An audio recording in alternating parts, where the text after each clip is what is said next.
அதை எந்த வழியெல்லாம் இப்ப மனிதர்கள் பயன்படுத்திக் கொள்கிறோம்ங்கிறது தான் இப்ப அம்மா வந்து நமக்கு தெளிவா சொல்ல போறாங்க. இந்த சூர சம்ஹார நிகழ்வுல அசுரனை வதம் செய்தார் முருகன். இந்த காலகட்டத்துல நம்ம ஒவ்வொருத்தர்கிட்டயுமே அசுர குணம் இருக்கு. நம்ம ஒவ்வொருத்தர்கிட்டையும் உள்ள அசுர குணங்கள் எல்லாம் அழித்து நம்ம நல்வழியிலே இறை அருளை தேட வேண்டும், ஆன்மீக பாதையில் தேட போக வேண்டும் வலியுறுத்தி அருணகிரிநாதர் சொன்னார். ஒரு ஆழக்கிணறு, ஒரு ஆழக்கிணறு, கிணறுக்கு படிகள் கிடையாது. கீழே ஒண்ணுதான் பாதாளம் வரைக்கும் ஆழம், பாதாளம் வரைக்கும் ஆழம், படிகள் கிடையாது. இப்ப உள்ள இடத்துல கிணறுகள் எங்க இருக்குன்னு கேட்டீங்களா? கிணறுகளே கிடையாது. எங்க போனாலும் கோயில்களை பார்க்கலாம், புனிதமான சிவாலயங்கள், முருகல் ஆலயங்கள், அம்பாள் ஆலயங்கள்ல கிணறுகளை பார்க்கலாம். சாதாரண கிராமப்புறத்துல மூளைக்கு ஒரு கிணறு இருக்கும். அப்பதான் இப்பெல்லாம் கிணறுகளே கிடையாது. நம்ம பிளாட் போட்டு இருக்கிறோம், எல்லாமே படுகுபடி கட்டணமா போயிடுச்சு, கிணறுகளே இல்லை. அப்ப அந்த காலத்துல கிணறுகள் ஆழ கிணறு, ஒரு வாயிலோ ஒரு சொம்போ அது கட்ட வாயை முடிச்சு போட்டு கட்டி உள்ள இடத்துல நம்ம தண்ணி எடுக்கும் தெரியும். அது மாதிரி ஒரு வெள்ளி சொம்பு, அதுல சரியா கட்டல முடிச்சு போட கீழே விழுந்துச்சு, பாதாளம் வரைக்கும் விழுந்துச்சு. எப்படி எடுக்கிறது? அந்த காலத்துல பாதாள கரண்டி அப்படின்னு ஒண்ணு இருக்கு. பாதாள கரண்டி ஒண்ணு இருக்கு. 6 முட்களே முடியாது. அது அந்த தூம்பு கயிறுல கட்டி ஒரு அசைத்தா கிணறு கீழே விழுந்த பொருள் அது மாட்டிக்கொள்ளும். கீழே விழுந்த பொருள் அது மாட்டிக்கொள்ளும். அப்ப ஒரு கிணற்றில் விழுந்த சொம்பை எடுக்க பாதாள கரண்டி, அதே போல பிறவி என்னும் பெருங்கடலிலே விழுந்து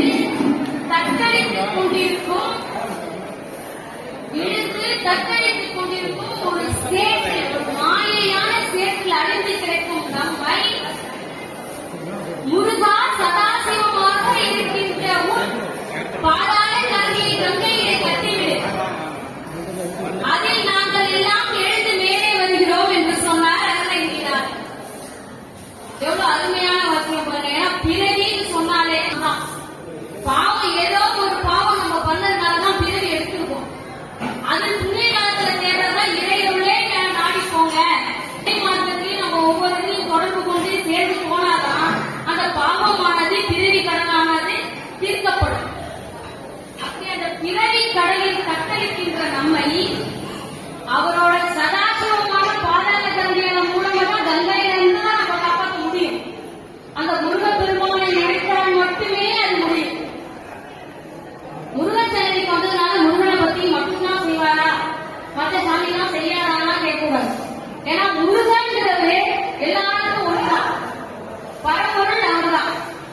இகம் பரம் என்று 2 இருக்கிறது. இகம் என்றால் ஏதோக வாழ்க்கையை குறிக்கக்கூடிய உமாமகேஸ்வரியை குறிக்கிறது. பரம் என்றால் பரலோகத்தை குறிக்கக்கூடிய சிவபெருமானை குறிக்கக்கூடியது.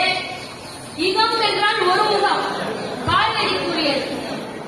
பரம் என்றால் 5 முகம், பரம் என்றால் 5 முகம், சிவனை குறிக்கக்கூடியது.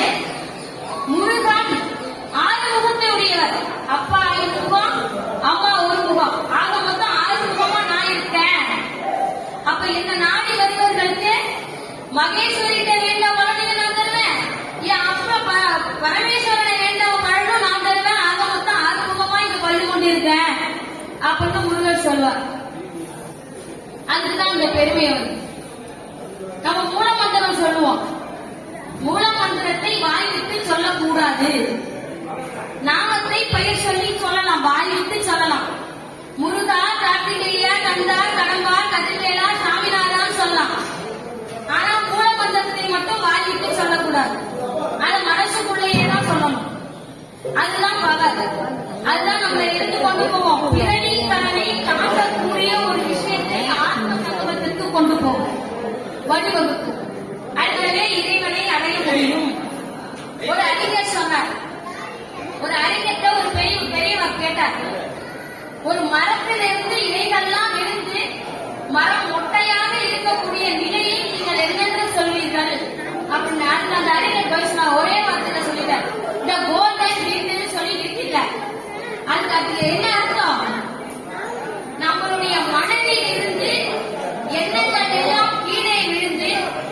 உன்னுடைய உள்ளுணர்வு மொட்டையாக இருக்கும் நிலை, அதுதான் நீ கோல்டன் மீன் அப்படின்னு சொன்னார். எவ்வளவு அருமையா தியானத்துக்கான ஜென் தத்துவத்தை சொன்னார். வேர்களுக்கிடையே காற்று வீசுகிறது, உன்னுடைய எண்ணங்கள் எல்லாம் கரை புரண்டு ஓடிக்கொண்டிருக்கிறது. அவற்றை நீ கடந்து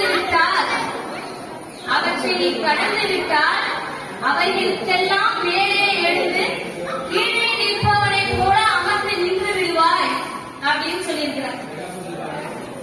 ஒவ்வொருவரின் முதுகு தங்கத்துக்கும் பின்னால் ஒரு பாம்பு தூங்கிக் கொண்டிருக்கிறது. அது நம்ம எத்தனை பேர் அறிவோங்கிறது தெரியல. ஆனா அந்த கோயிலா அந்த பாம்பு இருக்குன்னு சொல்லுவாங்க. அந்த பக்கம் போகாத சர்ப்பம் இருக்கு. ஆனா நீ உன் முதுகுக்கு பின்னாலே வச்சுட்டு இருக்கியா, அப்ப அது என்ன சொல்லுவ? அதை நீ தான் எடுக்கணும். ஏன்னா நமக்கு எல்லாமே பிரச்சனையாவே இருக்கு. என்ன பிரச்சனை? காலையில படுக்கப்போம், நைட்டு படுக்கிறதா விரிஞ்சிருந்து நைட்டு படுக்கிற வரைக்கும் பிரச்சனையிலே மனுஷன் ஓடிக்கிட்டே இருக்கான். எதை நோக்கி போறோம், எங்க போறோம், நம்ம யாருங்கிற கேள்வி யாரும் ஒரு நிமிஷம் நின்று நிதானமா கேட்டதே கிடையாது. முதல்ல நம்ம யாருங்கிற கேள்வியை நமக்குள்ள கேட்டுப்பாரு. அப்பா பேரை சொல்லியா, என்னன்னு சொல்லியா, என்னன்னு சொல்லுவ?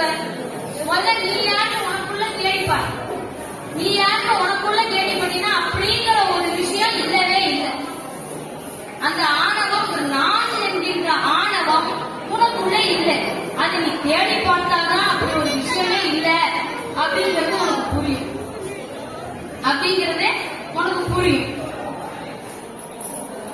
ஒரு நான்கிற ஆணவத்திற்கு ஒரு உதாரணம். ஒருத்தன் ஓடிட்டே இருக்கான், வேறு ஓடிட்டு இருக்கான். எதை நோக்கி போறான்னு ஒருத்தர் பாக்குறாரு. முன்னாடி பின்னாடி யாருமே இல்லை, ஆனா அவன் மட்டும் ஓடிட்டே இருக்கான். எங்கப்பா நிதானமா இது யாரும் சொல்லவும் இல்லை, என்ன ஆச்சு, எதுக்கு ஓடுறேன்னு அந்த பெரியவர் கேட்கிறாரு. நான் எங்க ஓடுனாலும் என் பின்னாடியே ஒண்ணு துரத்திக்கிட்டு இருக்கு, அதனாலதான் நான் ஓடுறேன் அப்படின்னு சொல்லியிருக்கான். என்னடா துரத்திக்கிட்டே இருக்கு, ஓடுறதுனால நீ எங்கப்பா நிதானமா சொல்லு, நீ எது ஒண்ணு திறந்தது இருக்க பின்னாடி பாருங்க நிக்கிறதுன்னா.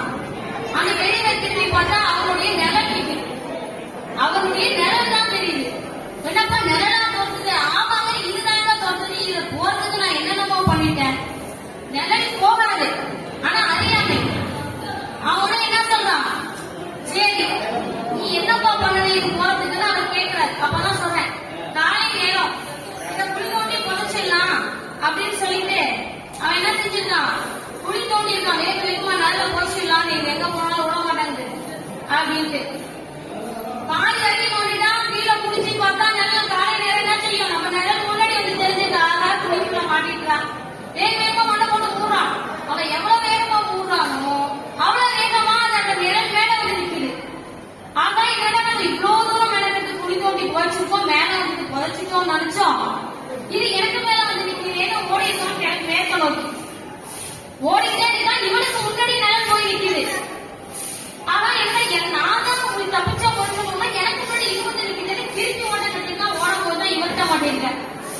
இதுக்கு ஒரு பதில் சொல்லுங்கன்னு அவர்கிட்ட கேட்டா அவர் என்ன சொல்லுவாரு? அவரும் மண்டையை சொல்ல ஆரம்பிச்சுட்டார். ரெண்டு பேருக்கும் பொதுவா இன்னொருத்தர் வந்திருக்காரு. ஒன்னும் வயசானவர் சிவசிவான் வந்துட்டு இருக்காரு. அவர்கிட்ட போய் இந்த மாதிரி நடந்துச்சு, இந்த பையன் இந்த மாதிரி உடையாண்டா, நானே என்ன நடந்துட்டு ரெண்டு பேரும் போட்டி போட்டு சொல்லியிருக்காங்க நடந்தது. அந்த பேரையும் ஒண்ணுமே சொல்ல, எல்லாத்தையும் கேட்டு மௌனமா இருந்துட்டு அப்படியே கொடுப்பார் ஓட்டையே அப்படின்னு சொல்லிட்டாரு. உச்சி வேலை வந்துருச்சு. அப்படியே படுன்னு சொன்னா திரும்பி பார்க்கலாம், முன்னாடி பார்க்கலாம், பின்னாடி பார்க்கலாம், நிழல் காணல. நிழல் மறைஞ்சு போச்சு.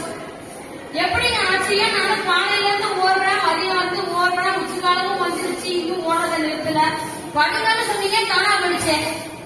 அப்ப அந்த பெரியவர் சொல்லியிருக்க, நீ வேறு வேறும் உன்னோட ஆணவத்தையும் அகபாவத்தையும் நான்கிற அலங்காரத்தையும் நீ தூக்கிட்டு ஓடும் போது உன்னுடைய நிழல் முன்னாடி செல்கிறது. நீ பரமோடு ஆகிய இறைவனை நாடி போகும் போது உன்னுடைய நிழல் பின்னாடி போகிறது. இறைவனே நீதான் என்று சரணாகதி ஆகும் போது உன் நிழல் காணாம போகிறது. அப்ப என்ன மறைஞ்சிருந்தா? நீ இறைவனை நோக்கி போகும்போது நான்கிற ஆணவமே இல்லாம போயிடுது. நீ சரணாகதி ஆகும் போது அப்படிங்கிற ஒரு விஷயம் இல்லவே இல்லை. நீ நாடி போனாலே பின்னாடி பயந்து அழுவோடுது.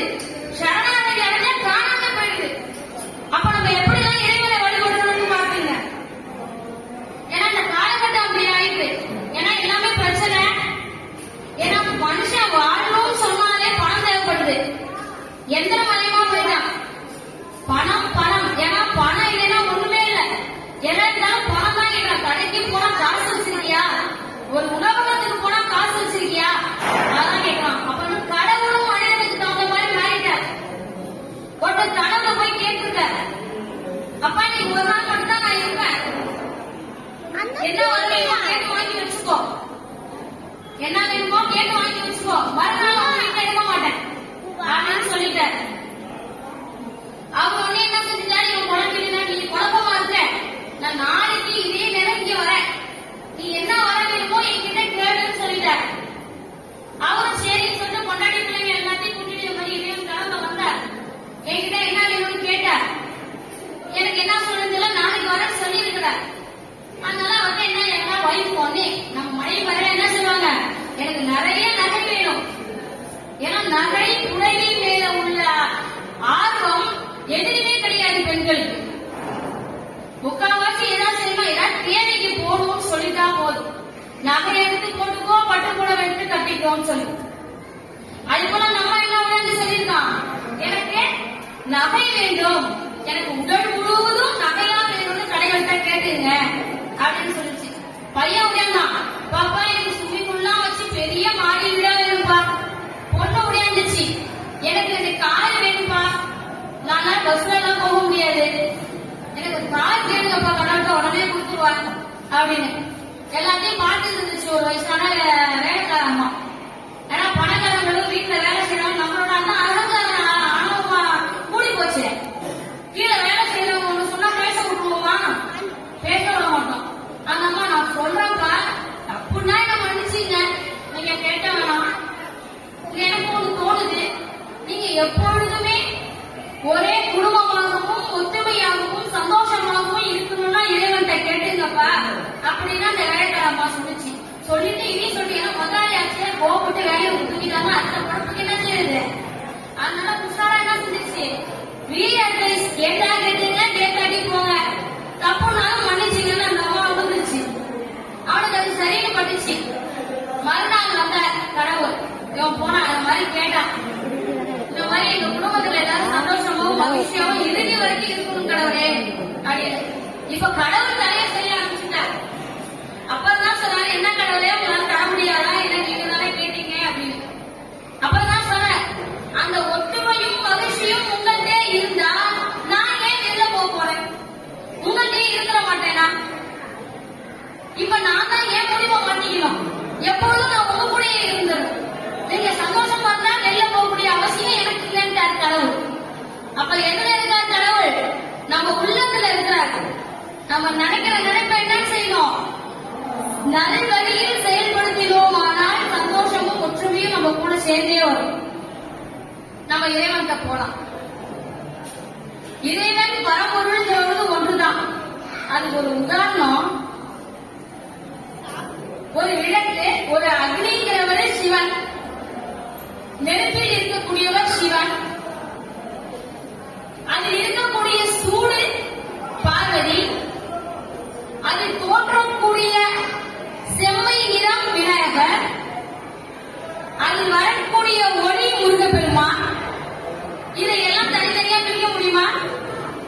விளக்கையோ ஒளியையோ எதையாவது செம்மை நிறத்தையோ அதில் உள்ள சூட்டையோ தனியா பிரிக்க முடியுமா?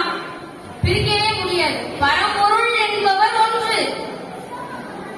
நீங்க கோயிலுக்குள்ள வந்தோம்னு வச்சுக்கிறேன், துவாரபாலகர்ல இருந்து விநாயகர்ல இருந்து நிறைய பேர் இருப்பாங்க. எத்தனை பேருக்கு நீங்க அர்ச்சனை செய்யணும். பரம்பொருள் என்பது ஒன்று, அதை யாரும் பிரித்து பார்க்க முடியாது.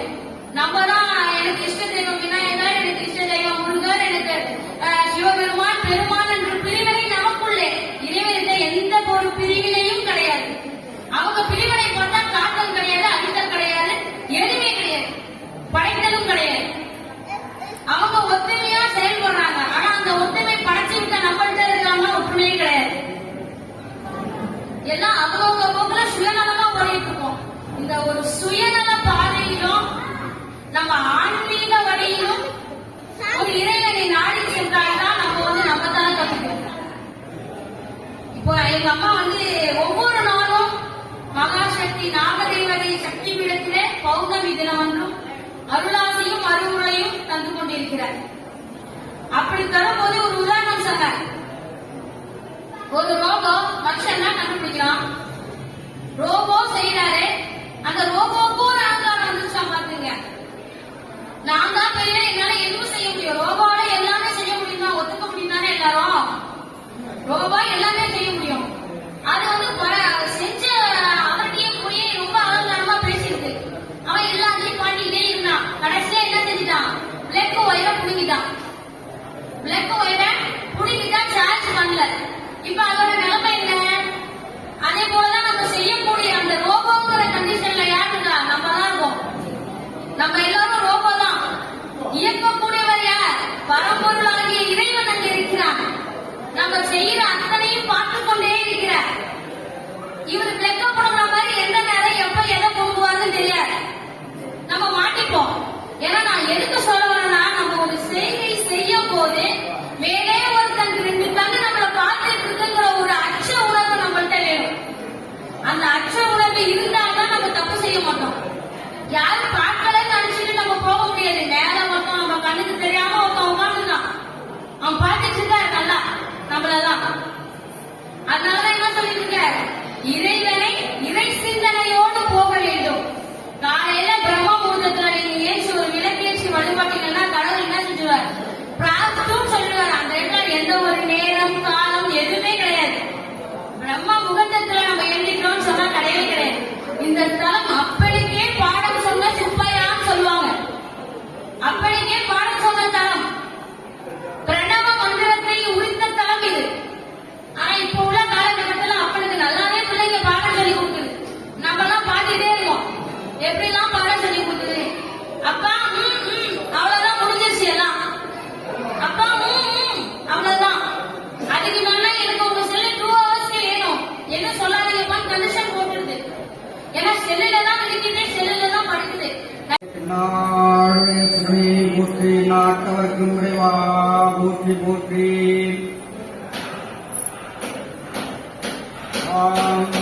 சக்தி பாவம், மகேஸ்வரி பாவம், நாகேஸ்வரி பாவம், நாகசக்தி பாவம்.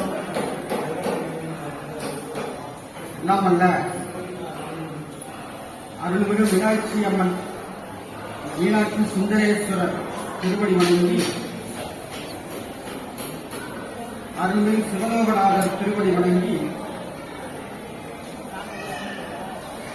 அன்னை மகாசக்தி நாகதேவதையினுடைய திருவடி வணங்கி, அன்னையின் திருப்பாத கமலம் பற்றி இந்த சுவாமி மலையிலே எம்பெருமான் முருகபெருமானுடைய சுவாமிநாத சுவாமியினுடைய திருப்பாதம் பற்றி, திருப்பாத கமலம் பற்றி இன்றைய தினமானது சூர சம்ஹார நிகழ்வு இன்னும் 1-2 மணி நேரத்திலே நடைபெற இருக்கிறது. அன்னை மகாசக்தி நாகதேவதையுடைய சக்தி பீடத்திலிருந்து அன்னையினுடைய அந்த பராசக்தியின் உத்தரவின் பேரிலே இந்த சுவாமிநாத சுவாமி திருக்கோயிலிலே பெரும் கருணை தயாபையாக அருள்பாலித்து வரும் அந்த குமரனுடைய அழைப்பின் பேரிலே இன்றைய தினமானது இந்த சுவாமிநாத சுவாமி திருக்கோயில் வளாகத்திலே அவர் புகழ் பாட, அவருடைய பேரருளும் பெரும் கருணையினாலே இன்றைய தினம் இங்கு வருகை தந்திருக்கிறேன். இந்த சூர